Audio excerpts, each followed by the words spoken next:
Ahora abramos la palabra del Señor en el Evangelio de Mateo.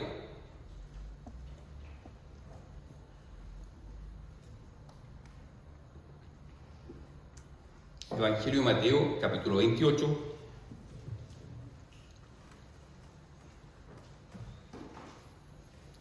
Evangelio de Mateo, capítulo 28, del 1 al 10. Ya lo leímos en la lectura alternada, pero le daré lectura nuevamente. Mateo, capítulo 28, del 1 al 10.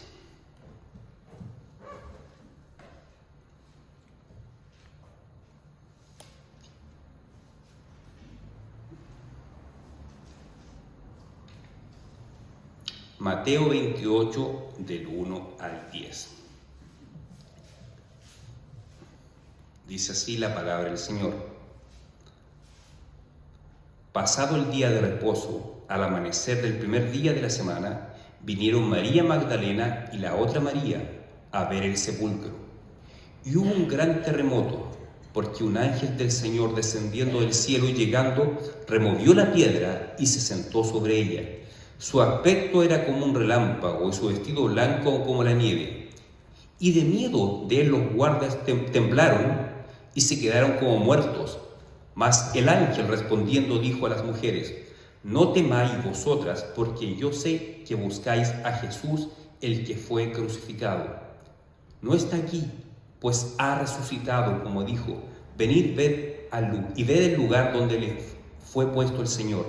E id pronto y decid a sus discípulos que ha resucitado de los muertos, y aquí va delante de vosotros a Galilea, allí le veréis. He aquí os lo he dicho.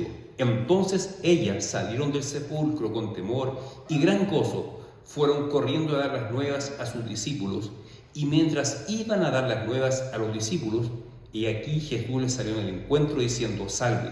Y ellas acercándose abrazaron sus pies y le adoraron. Entonces Jesús les dijo: no temáis, id, dad las nuevas a mis hermanos para que vayan a Galilea y allí me verán. Vamos a orar.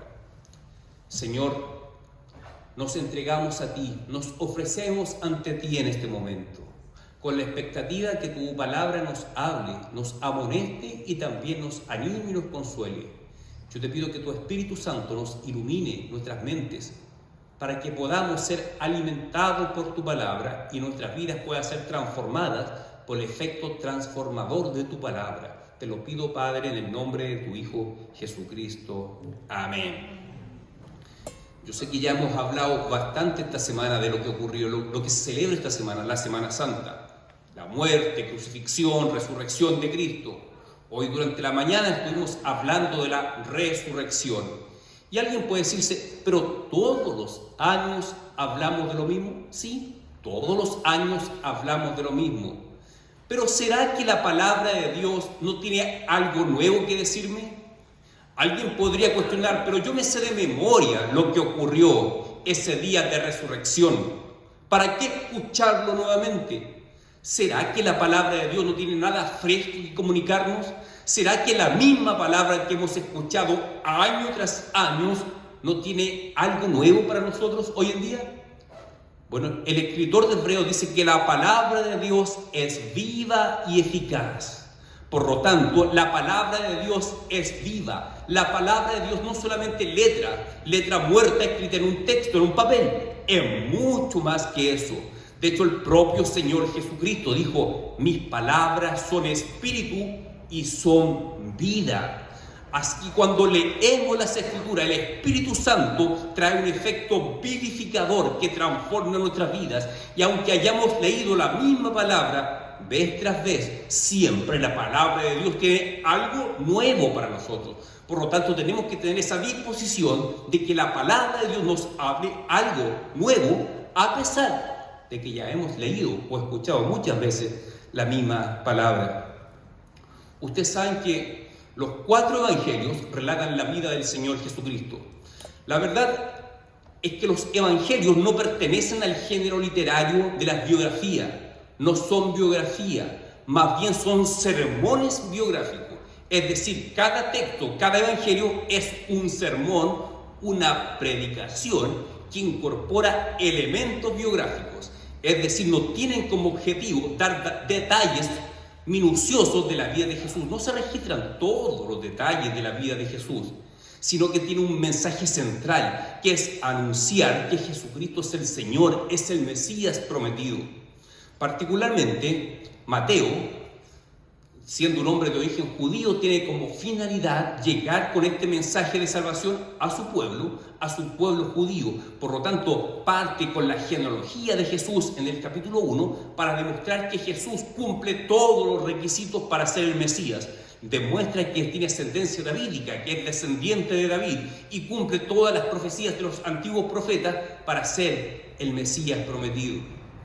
En el caso de Mateo, fue uno de los 12 discípulos de Jesús, al igual que Juan.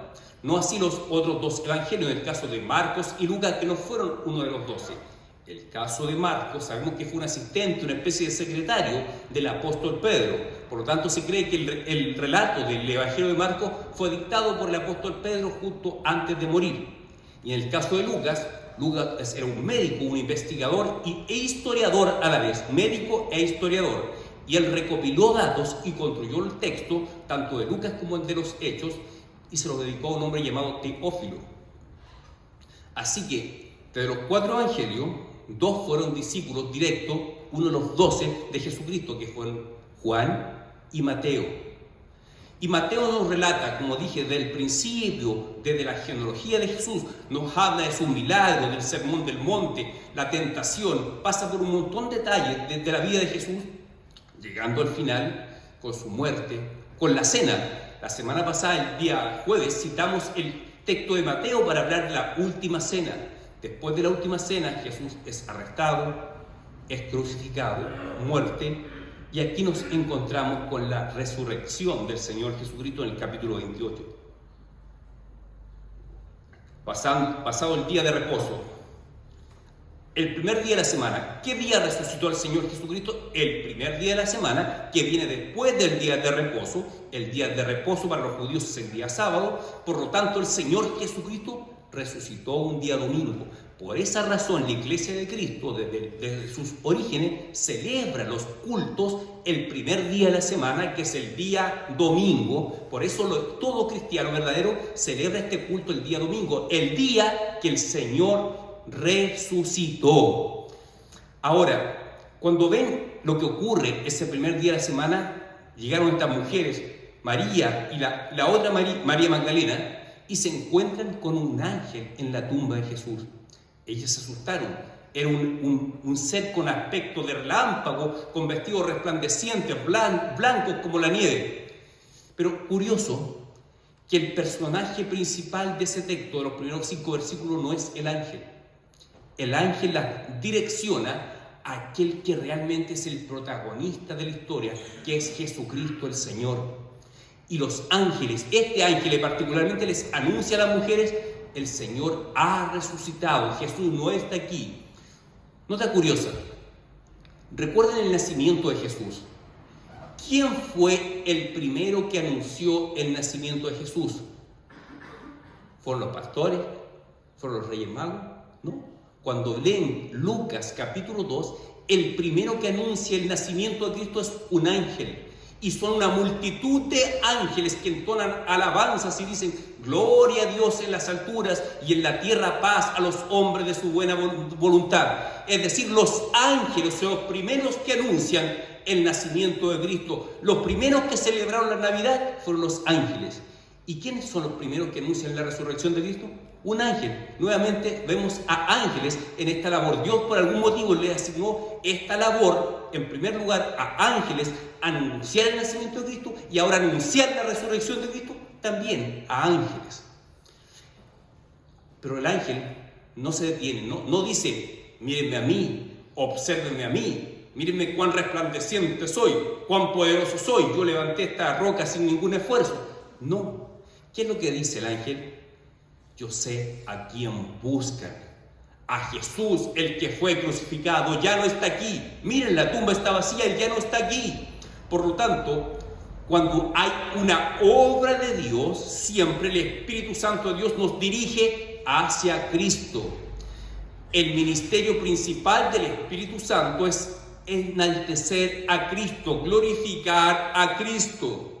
¿Cómo reconocer una obra genuina de Dios? Cuando la persona exalta a Cristo, es redirigida a Cristo. Cuando ustedes escuchan de sectas y de cultos raros que hablan de los ángeles, que ven ángeles, esas personas se vuelven hacia los ángeles, hacen culto a los ángeles. Los ángeles son su foco de atención. Esto es totalmente antibíblico. Cuando hay una obra genuina del Espíritu Santo, el Señor nos dirige a Cristo, a exaltar a Cristo. Este era un ángel verdadero de Dios y no llamó la atención a sí mismo, sino que redirigió la atención hacia Cristo, a la persona de Cristo, al quien es realmente el centro de la historia, Jesucristo el Señor. Así que no te fascines tanto con cosas esotéricas como de ángeles y esas cosas. Eso es falso. La verdadera espiritualidad consiste en dirigir tu mirada a Jesucristo y a nadie más, solamente a Jesucristo el Señor. Y después, ¿qué les dice el ángel a esta mujer? Le dijo: id pronto y decida a sus discípulos que Él ha resucitado y que va camino a Galilea, allá se encontrará con ustedes. ¿Qué ocurre con la resurrección de Cristo? En la resurrección de Cristo se confirma la victoria total de Cristo sobre la muerte.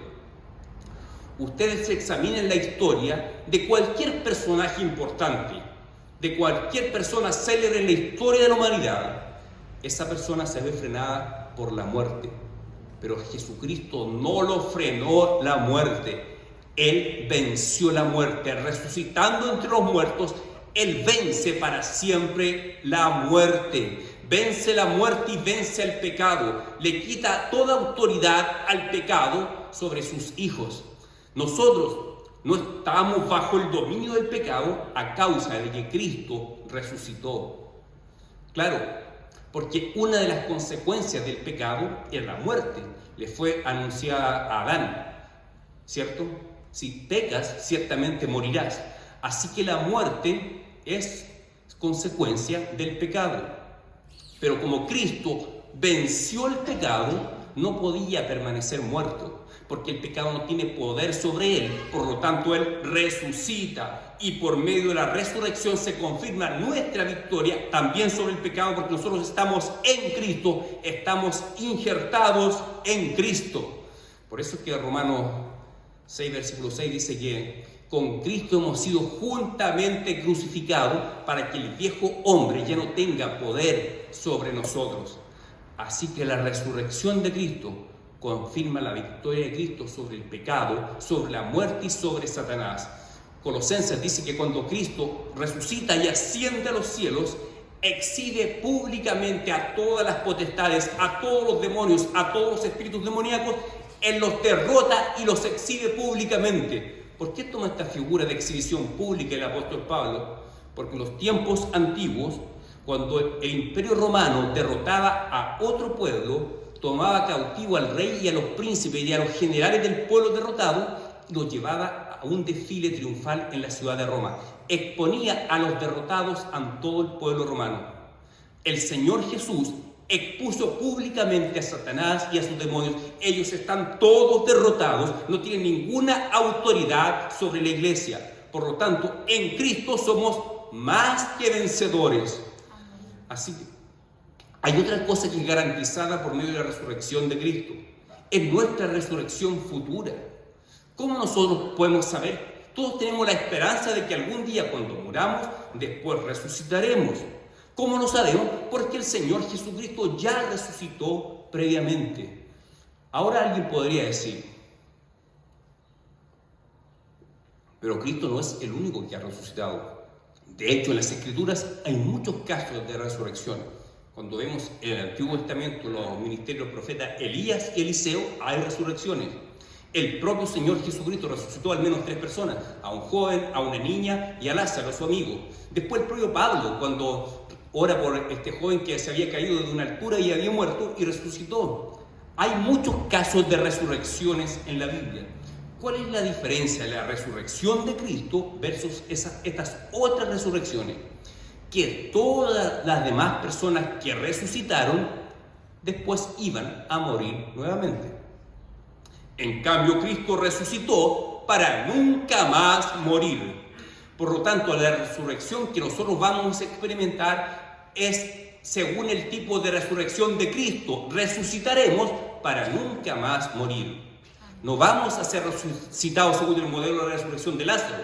Lázaro fue resucitado y pues volvió a morir. Cristo resucita y nunca más va a morir. Así también llegará el día que después de nuestra muerte seremos resucitados y estaremos para siempre junto con el Señor eternamente y jamás moriremos.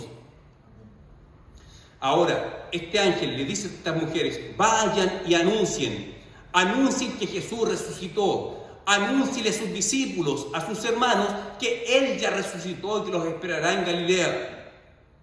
Ahora, esta es una misión que le da el ángel a estas mujeres, y sabemos que cuando los discípulos se encuentran con Jesús, Jesús le da otra misión a los discípulos, que esta vez no se limita solamente a estas dos mujeres que fueron a la tumba, sino que es para toda la iglesia. El Señor nos da otra misión: vayan por el mundo y anuncien el Evangelio. El anunciar el Evangelio no es solamente hablar de la resurrección es una parte del Evangelio. Si vamos a hablar del Evangelio completo, implica que el ser humano está muerto en delitos y pecados sin esperanza, y que Jesucristo, Dios, se hizo carne, naciendo como hijo de hombre, y vivió una vida santa, perfecta y justa, y jamás pecó, y aún así, siendo inocente, tomó nuestros pecados, cargó con nuestros pecados en la cruz, recibió el castigo de nuestros pecados en la cruz, resucitó y se levantó y ascendió a los cielos y está sentado a la diestra del Padre, reinando junto con el Padre. Ese es el Evangelio completo, y ese es el deber, el llamado y el mandato que Dios nos da a nosotros como iglesia: hablar del Evangelio y hacer discípulos. Una cosa es predicar el Evangelio y otra es hacer discípulos. Yo puedo compartir el Evangelio a una persona que nunca he conocido, pero hacer discípulos es otra cosa. ¿Cuándo comienza el proceso de hacer discípulos? Cuando ya llega a la iglesia la persona.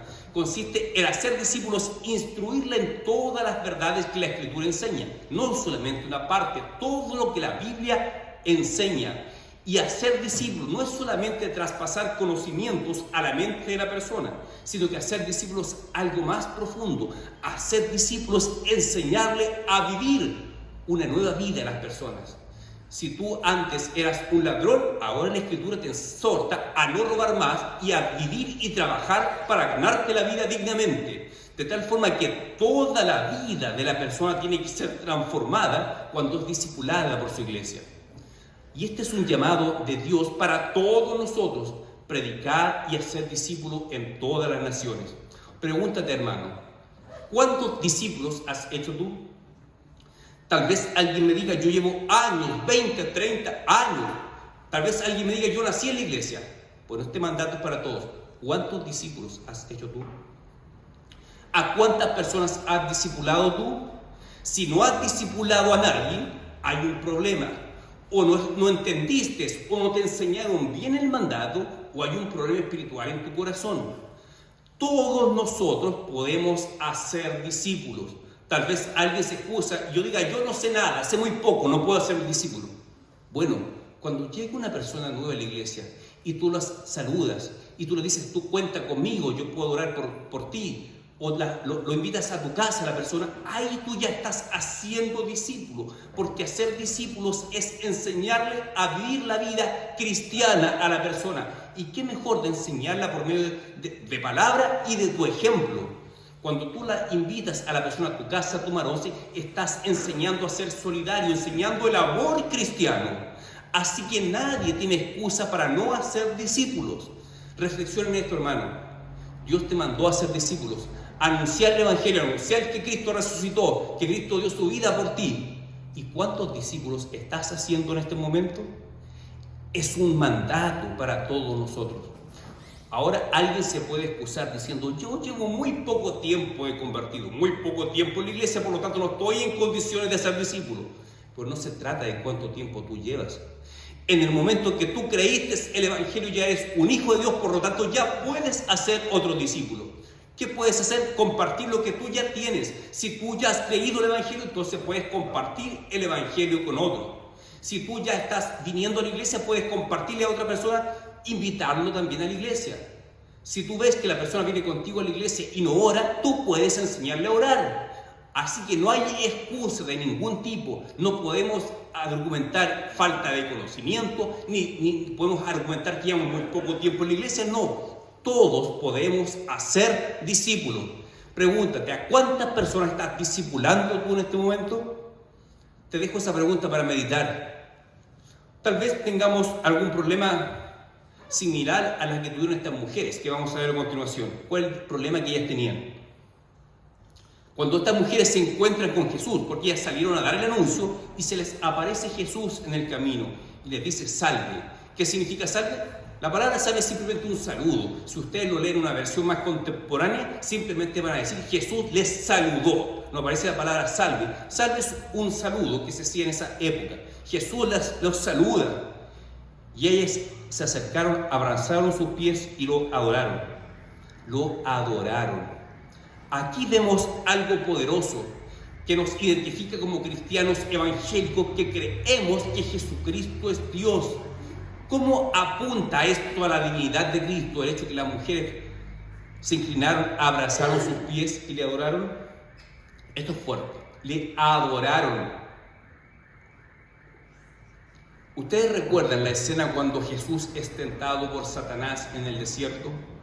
Y Satanás le dice, le muestra los reinos del mundo y dice, todo esto te daré si postrado me adorases.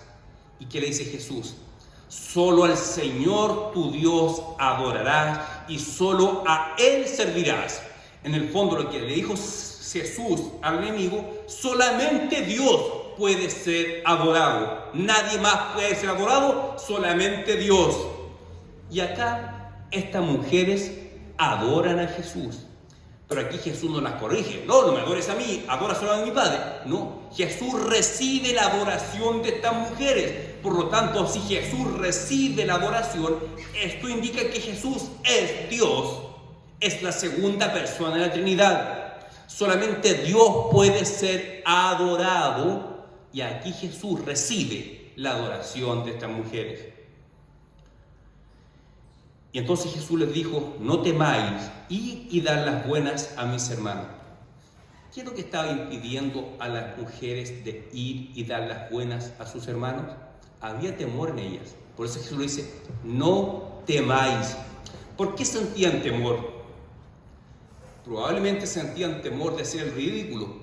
¿Cómo iban a anunciar que este hombre que hace 3 días, que todo el mundo, todo Jerusalén, había visto que había sido crucificado, que había sido lapidado, que le saltaron una lanza después que llevaba 3 horas en la cruz, que fue enterrado, que se puso una roca en su tumba, y ahora vienes a anunciar que está vivo, que resucitó?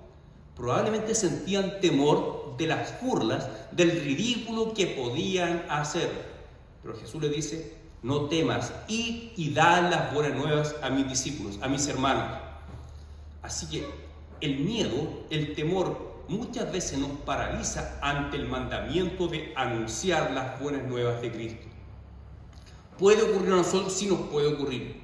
Estamos en una sociedad altamente secularizada, que detesta lo religioso, lo espiritual. Más aún si es cristianismo, la gente lo aborrece.